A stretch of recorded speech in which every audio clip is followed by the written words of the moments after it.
Hey YouTube, how you doing? Hey little sis, your piano playing is coming along. That's good. That's good. All right, for those of you looking in, we are going through this uh, Alfred's Basic Adult Piano Course, Lesson Book Level 1. And I'm just pointing out some things that, after years of playing the piano or dabbling at the piano, that maybe might help you go through it with a little bit more success. The main thing is it's easier to play things once you have heard it, and so I'm not a Joe Sample professional at all. Don't even claim to be, but I think I can handle level 1. Okay. So I was playing some warm ups. We were up here in the G position. Now, for those of you who jumping in the middle, we made 3 or 4 videos already. We were down here in C position. We learned the C chord. We learned G7. We learned F.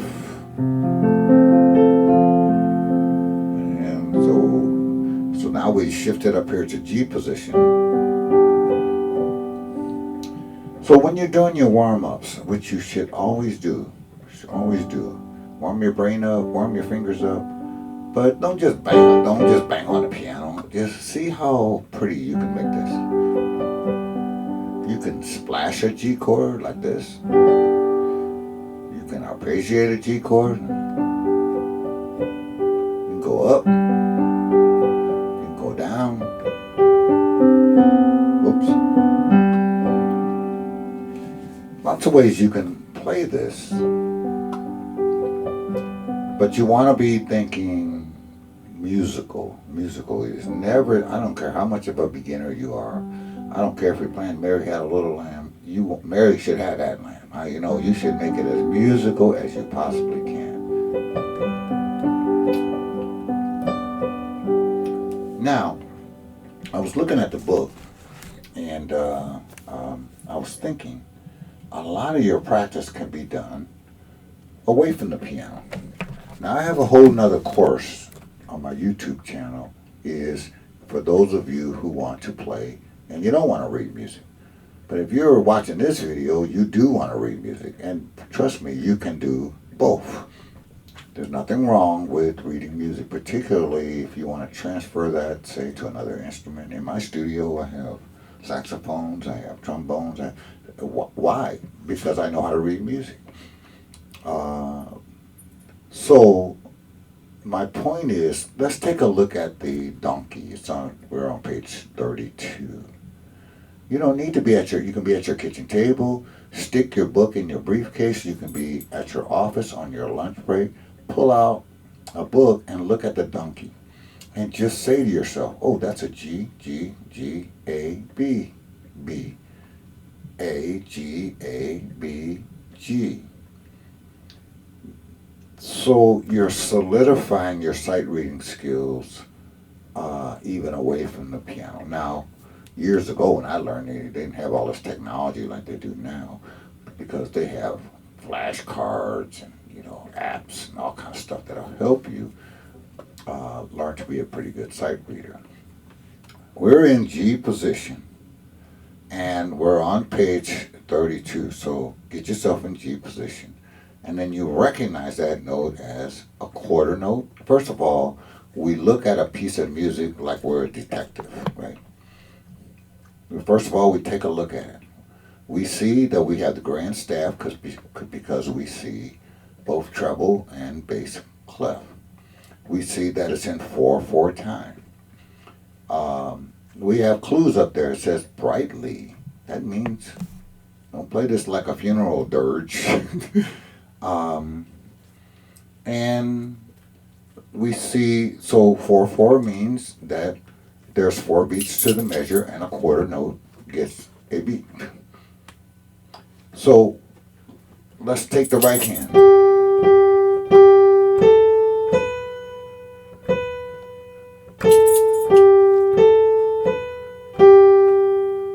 I just played the first 1, 2, 3, 4 bars, and now I'm on the second line.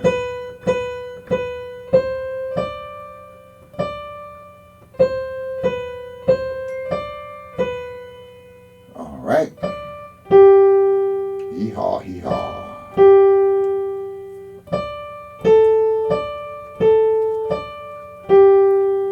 Now you want to be able to do that right hand in tempo, in time, and with a metronome. I'm not going to do the I don't want the video to be that long because I've emphasized the process. Let me tell it to you again. Get the notes cleanly, in time, get a tempo in your head. 1, 2, 3, 4, and then play that right hand piece. Now, rest means quiet. No notes. So you notice in the first measure, the left hand is quiet. But keep your left hand here. Don't put it in your lap. Don't put it. I just did that too. I just violated my own rule. So when you're ready to play, both hands in position. Both hands in position. So now we're ready to add the left hand. So here's our left hand position. That's our left hand position. There's our notes. Right? This finger has this note, this finger has this note, this finger has this note.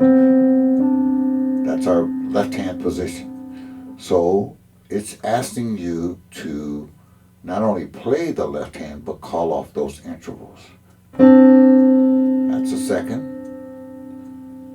And it gets 4 beats. Those are whole notes. And the fact that they're laying on top of each other means to play them together.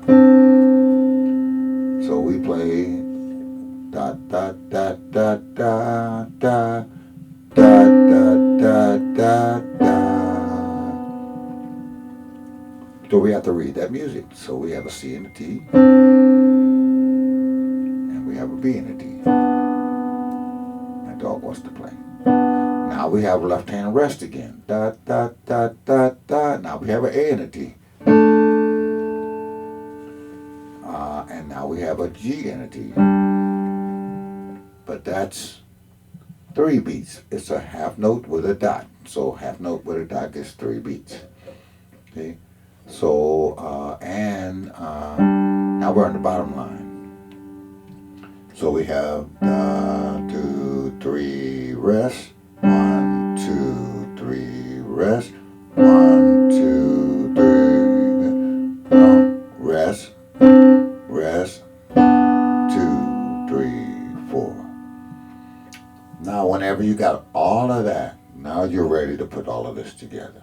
Slowly, and here we go. 1, 2, ready, play.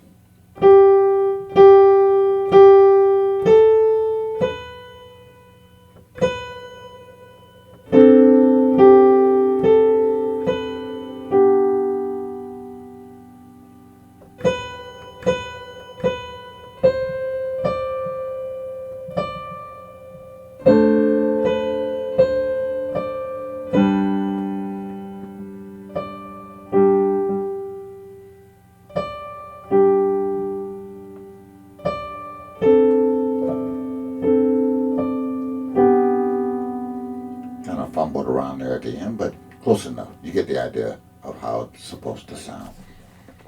All right, let's look at page 33. Here we're introducing some new fingering and some new notes, by the way. Sharps means to increase, go higher. So this is a C. That's a C sharp. I know it says D flat because it is a D. Flat means go lower. It's just my computer software is going to call it a D flat. But a D flat and a C sharp are the same thing. In music, that's called enharmonic. It's the same sound, different name.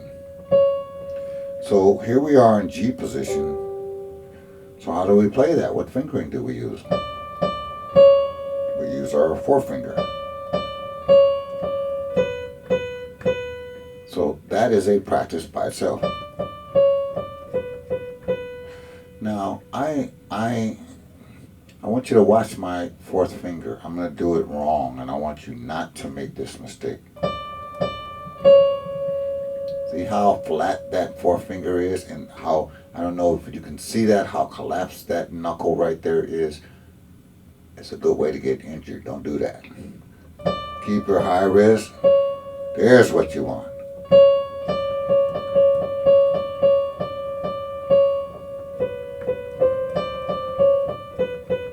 Now, why do I say that's a practice? Because that's your weaker finger. Your fourth finger is your weaker finger.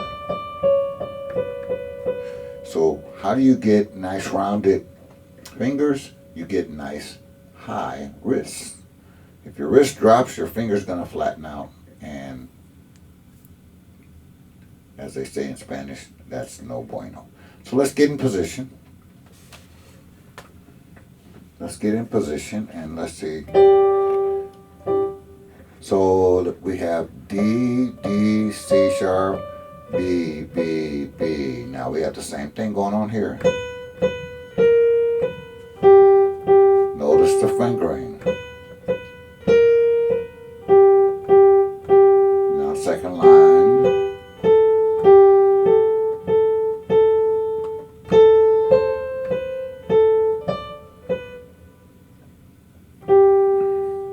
And then the bottom two lines are the same as the top. So, what's going on in the left hand? Well, we got a G and a D. Da, da, da, da. Da, da, da. Now we got a B and a G. Da, da, da, da. Da, da, da, da, da, da, da. Not too bad. Slowly, let's put all that together.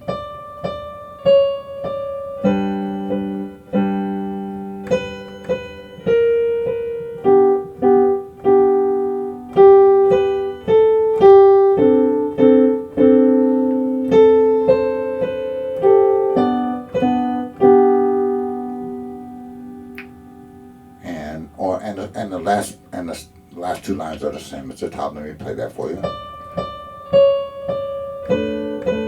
Oops.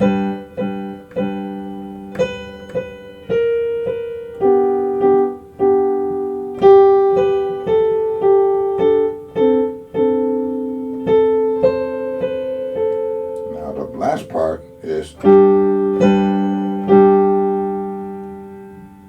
okay. So take your time with that one. Read the notes, get the fingering just right, and then once you get all of that put together, now put your metronome on. And that song doesn't have to be that fast even when you get it all polished up and done. Okay, on page 34 we have some more chord work to do, just like we did in C position. And I don't know why that is on my screen. Go away. Thank you. Every now and then you gotta look at the screen. Okay, so we are in G position here, and it's like left hand. Now we have a new chord. That's called a D7 chord. Now you remember what I said when we were learning C chords and G7 chords. You want to do this enough that is now in muscle memory. Do not pass by this practice. Do this 100 times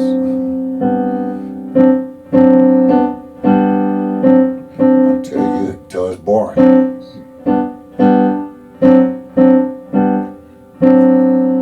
Now that G, that F sharp or G flat is going to feel funny at first.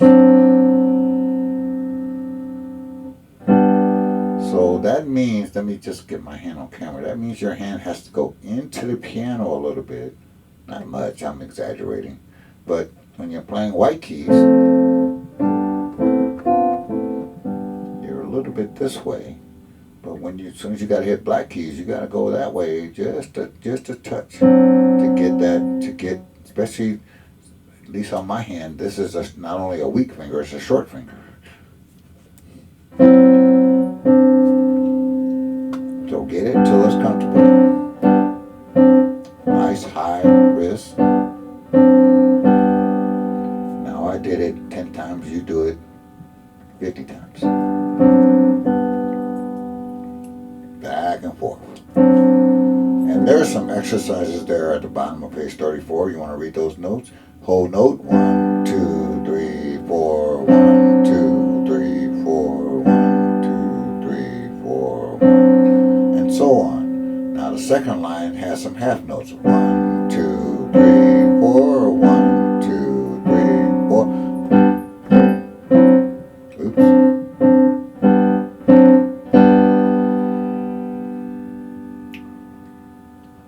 This is a page just like when we're in C position.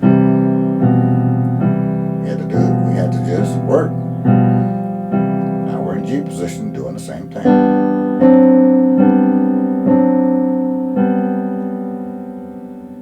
Same kind of work. You skip over that. You skip over that work. I know it's boring.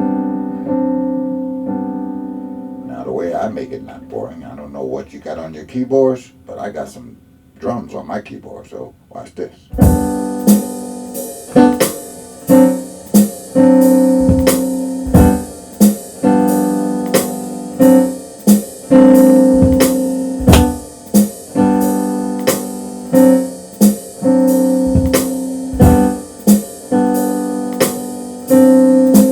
So that's the way I make it less boring. Because if you just do it, it is kind of boring.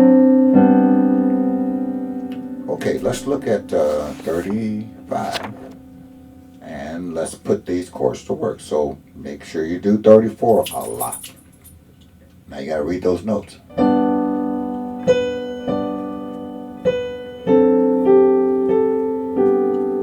Now, again, let's look at this piece of music like we're a detective.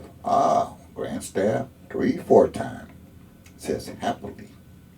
There's a repeat sign at the end of the first 1, 2, 3, 4 measures. That just means go back to the beginning and play that twice.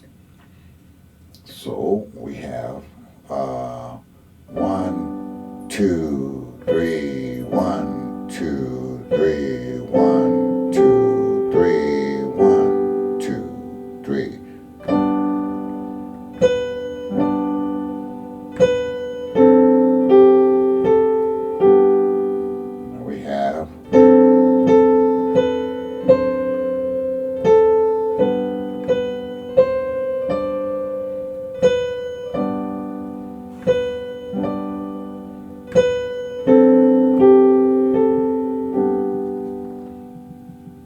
Cuckoo, cuckoo, cuckoo, cuckoo. Pretty song. Cuckoo, cuckoo. 36. 36 is the same thing in the right hand, and my book is trying to fall apart, so let me just beat on a little bit so it stays open. Just like we did. And you notice a similar pattern that when we were doing C, we did the same thing, right? So now we're going to do it in the right hand. Now, I don't know how your hands are shaped, but when I do, especially in the right hand, I really have to go into the keyboards to play that this way, this way. Keep my hands nice and curved, so I never ever want to flatten out. Now this chord is tricky. Why? Because look at that C and D being played by weak fingers. So you want to give that some practice.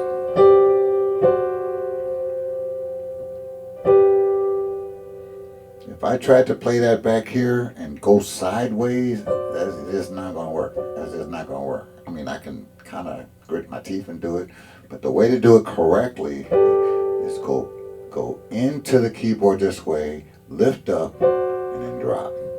Back. So there's this kind of movement going on that you got to get that into your muscle memory. It's a little bit different in my left hand. I got to go in a little bit, but not as much, because I got strong fingers playing C and D here. These are the kinds of things that the book is not going to tell you, you know. But here, you want to lift up, go into the keyboard, Help those weak fingers out.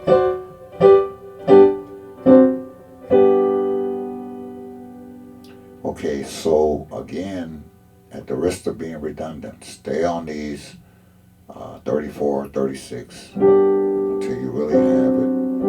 Now you want to make it musical if you can.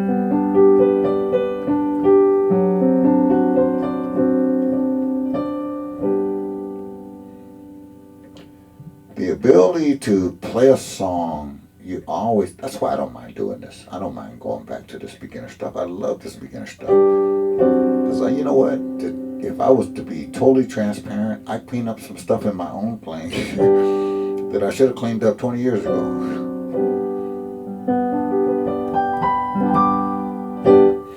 Okay, page 37 is the harp song. And it introduces the pedal.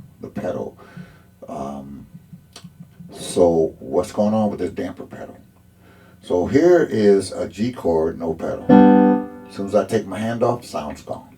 Hand off, sound's gone. If I leave my hand there, sound stays. Sound is lingering in the air. Same thing. As soon as I take my hand away, sound goes away. But if I step on the pedal, see, I take my hands away, sound is still there. That's why pedal work is integral to piano playing. I can take my hands away, but I still hear sound. So, how do you use a pedal? And I'm just going to give you a general rule. When the chord is changing, right? I need to sustain that chord, but if I need another chord, I'm going to lift up, erase the last chord, and then step right back down, and then sustain this chord. Let it ring, and now up. It's like up, down, up, down, up, down, up, down. So when my hands are playing the chord, I'm doing this up, down thing on the pedal. It's like I'm erasing the last chord, and I'm sustaining this chord. It's like up, down. And you see those lines under the grand staff that's telling you to do the same thing I just told you to do. So we have an arpeggio going on. We have, right? We got a G chord. Got that going on. My foot's on that pedal the whole time. I can do that all day. As soon as I want to change the chord, I gotta do this up, down on the pedal. Now I'll do that for a while. I'm not reading the music, I'm just playing it. Up, down. New chord. Up, down. Up, down.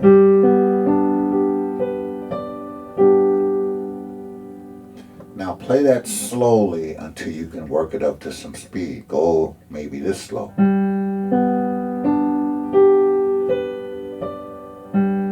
Pedal, pedal, pedal, up, down.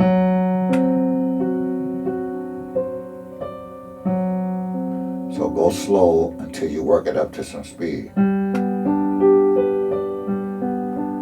Up, down. So that's how 37 goes. Hold the pedal until you're changing the chord. Okay, so we probably need to stop there. And that's some good practice. That's about a good week's worth of practice. Again, you don't want to rush through this book. There are some good things in here. So we're in G position. What we want to do is learn the notes on the staff. Where are every one of these notes on the staff? Every one of these notes on the staff. So we're getting more and more of the piano onto our sight reading. Now when we come back next time, we're going to learn this chord.